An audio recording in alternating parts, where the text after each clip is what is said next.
BA third year home science में। आज का टॉपिक है हमारा प्रसार गतिविधियों का इतिहास।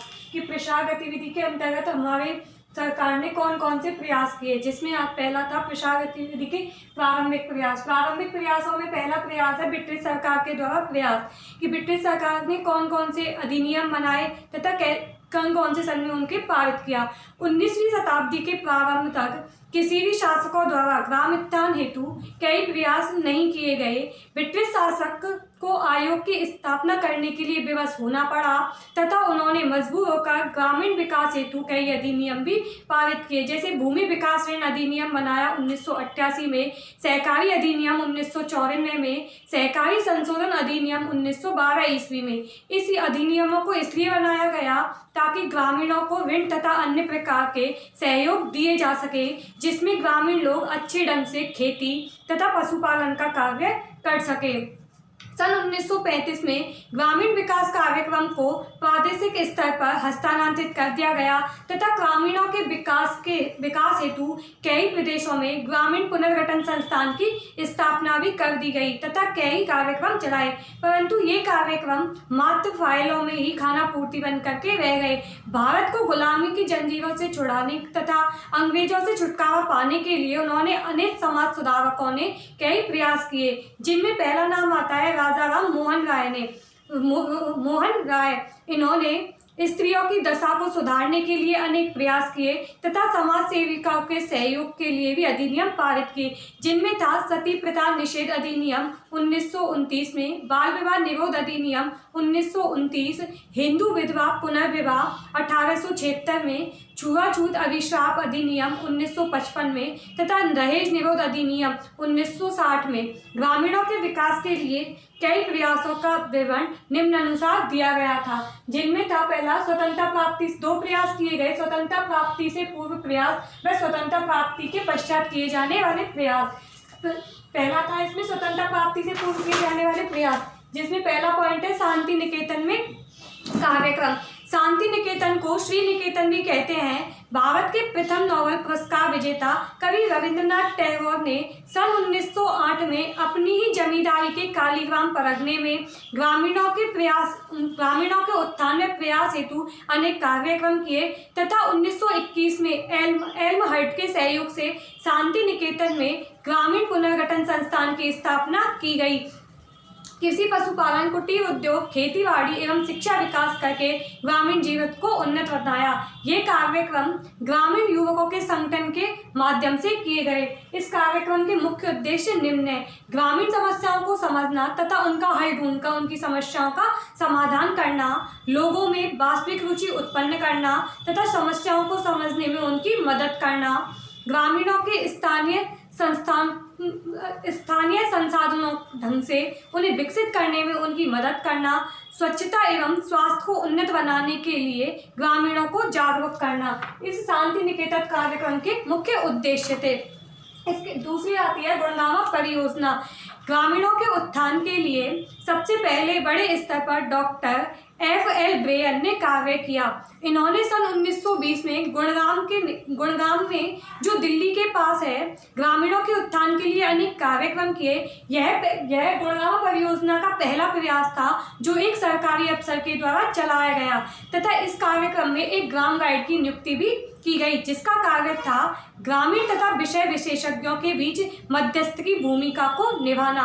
गुड़गांव परियोजना का मुख्य उद्देश्य उद्देश्य के अंतर्गत ग्रामीणों को उन्नत ढंग से खेती करना सिखाना तथा कीटनाशकों का एवं दवाइयों का प्रयोग किस प्रकार किया जाए उनकी जानकारी देना, ग्रामीण स्वास्थ्य एवं स्वच्छता पर ध्यान देना, ग्रामीणों के सर्वांगीण विकास के लिए कल्याणकारी कार्यक्रमों का आयोजन करना व अनचाहे खर्चों पर कटौती करना, जिससे ग्रामीण विकास के लिए जैसे मृत्यु भोज, शादी, जनेऊ संस्कार, मुंडन आदि।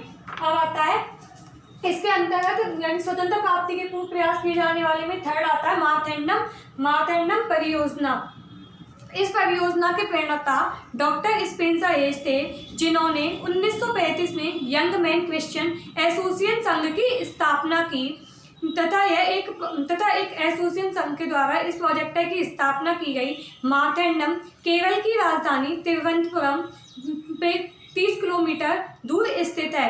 डॉक्टर स्पेंसर हेश ने 5 विकास पर बल दिया व ग्रामीणों का कार्यक्रम सफल बनाने के लिए कई प्रयास भी किए, जिसके अंतर्गत 5 विकास आते हैं। आध्यात्मिक, इसके अंतर्गत मार्तंडम परियोजना के अंतर्गत 5 विकासों पर बल दिया गया: आध्यात्मिक विकास, मानसिक विकास, आर्थिक विकास, शारीरिक विकास और सामाजिक विकास। मार्तंडम परियोजना के उद्देश्य, मार्तंडम परियोजना के अंतर्गत कौन कौन से उद्देश्य ग्रामीणों को बताए गए: ग्रामीणों को अपनी मदद स्वयं करने के लिए प्रेरित करना, ग्रामीणों के विकास के लिए प्रेरित करना, लघु तथा कुटीर उद्योग धंधों की स्थापना करना तथा ईसाई धर्म का प्रचार प्रसार करना, ग्रामीणों में सहयोग तथा सहकारिता की भावना को विकसित करना, पशु नस्ल सुधार से संबंधित योजना का क्रियान्वयन करना, प्रशिक्षण कार्यक्रमों का नियोजन, क्रियान्वयन तथा मूल्यांकन करना तथा सामाजिक तथा सांस्कृतिक गतिविधियों का आयोजन करना इसके मार्तंडम परियोजना के मुख्य उद्देश्य थे। इसके अंतर्गत आता है गांधी जी के रचनात्मक कार्यक्रम की गांधी जी के द्वारा कौन कौन से प्रयास किए गए। गांधी जी न केवल एक वकील, राजनेता व स्वतंत्रता सेनानी थे, बल्कि एक समाज सुधारक भी थे। गांधी जी का कहना था कि भारत की जनता गांवों में निवास करती है तथा गांवों में निवास करती है। जब तक गांव का विकास नहीं होगा तब तक भारत का विकास एक पूरी कल्पना है। गांधी जी ने हमें शोषण से आज़ादी, छुआछूत से आज़ादी तथा नक्सलवाद से आज़ादी तथा असत्य से आज़ादी तथा महिलाओं की पर्दा प्रथा से भी आज़ादी दिलाई। इसके अलावा वे स्त्री शिक्षा के, स्त्री व पुरुष के बीच असमानता के पक्षधर थे। एनी बेसेंट, सरोजिनी नायडू आदि महिला नेताओं ने भी इसमें कई प्रयास किए तथा इसी काल में सन 1920 में गांधी जी ने सेवाग्राम वर्धा की स्थापना की तथा वर्धा को अपने रचनात्मक कार्यक्रम का एक केंद्र बनाया, जिसमें सभी वर्ग, धर्म, संप्रदाय, जाति के लोग मिलजुल कर तथा सम्मानपूर्वक जीवन व्यतीत करते थे। इस गांधी जी के रचनात्मक कार्यक्रम के मुख्य उद्देश्य थे लोगों में आत्मविश्वास तथा समानता की भावना को विकसित करना, समाज के तिरस्कृत, दलित तथा अछूते लोगों को आजाद कराना तथा बिक्री व्यवस्था में बिचौलिए का अस्तित्व समाप्त करना तथा शांतिप्रिय एकता की भावना को विकसित करना इसके मुख्य उद्देश्य थे। ये था स्वतंत्रता प्राप्ति से पूर्व किए जाने वाले प्रयास, जिसमें शांति निकेतन में कार्यक्रम, गुड़गांव परियोजना, मार्तंडम परियोजना व गांधी जी के रचनात्मक कार्यक्रम को बताया गया। अब आता है स्वतंत्रता प्राप्ति के पश्चात किए जाने वाले प्रयास। स्वतंत्रता प्राप्ति के पश्चात दो प्रयास किए गए: इटावा पायलट परियोजना और सर्वोदय कार्यक्रम का। पहला आता है इटावा पायलट परियोजना। स्वतंत्रता प्राप्ति के बाद ग्रामीण विकास की दशा को भारत का पहला प्रोजेक्टर था इटावा पायलट प्रोजेक्टर। इटावा जो कि उत्तर प्रदेश में स्थित है। इस प्रोजेक्टर के प्रणेता अमेरिकी लेफ्टिनेंट कर्नल एल्बर्ट हेयर है। भारत में ये सन 1944 में आए थे तथा इनकी देखरेख में यह परियोजना की गई। इस परियोजना का मुख्य उद्देश्य था ग्रामीण पुनर्निर्माण हेतु स्थापना करना तथा कृषि। आता है इटावा पायलट परियोजना के उद्देश्य। इसका मुख्य उद्देश्य था ग्रामीण पुनर्गठन संस्थान की स्थापना करना तथा कृषि उत्पादन को बढ़ाने तथा संसाधनों का पता लगाना इसके मुख्य उद्देश्य थे। सेकंड आता है सर्वोदय कार्यक्रम। सर्वोदय का अर्थ होता है सबका भला। सर्वोदय का अर्थ है सबका भला, सबका हित व सबका विकास, सबकी उन्नति। जब तक सभी लोग सुखी संपन्न नहीं होंगे तब तक भारत का विकास संभव नहीं है, क्योंकि असली भारत गांवों की झुग्गी झोपड़ियों में निवास करता है जो अनेक कष्टों से ग्रसित है। जब तक उनके कष्टों का निवारण नहीं होगा तब तक समृद्ध भारत का निर्माण नहीं किया जा सकता। सर्वप्रथम सर्वोदय योजना की शुरुआत बम्बई प्रांत से की गई।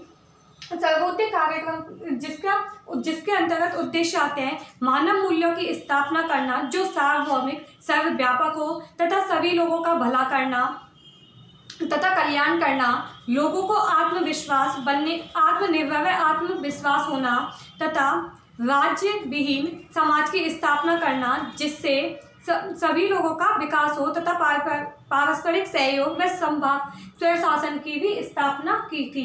ये है प्रसार गतिविधियों का इतिहास, जिससे प्रसार गतिविधि के प्रारंभिक प्रयास में था ब्रिटिश सरकार के द्वारा प्रयास, तथा इसमें 2 प्रयास किए गए, स्वतंत्रता प्राप्ति से पहले जब भारत आजाद नहीं हुआ उससे पहले के प्रयास तथा स्वतंत्रता प्राप्ति के बाद के प्रयास। स्वतंत्रता प्राप्ति से पहले के प्रयासों में था शांति निकेतन में कार्यक्रम, गुड़गांव परियोजना, मार्तंडम परियोजना, गांधी जी के रचनात्मक कार्यक्रम। फिर इसके बाद था स्वतंत्रता प्राप्ति के पश्चात 2 प्रयास किए गए, इटावा पायलट परियोजना और सर्वोदय कार्यक्रम।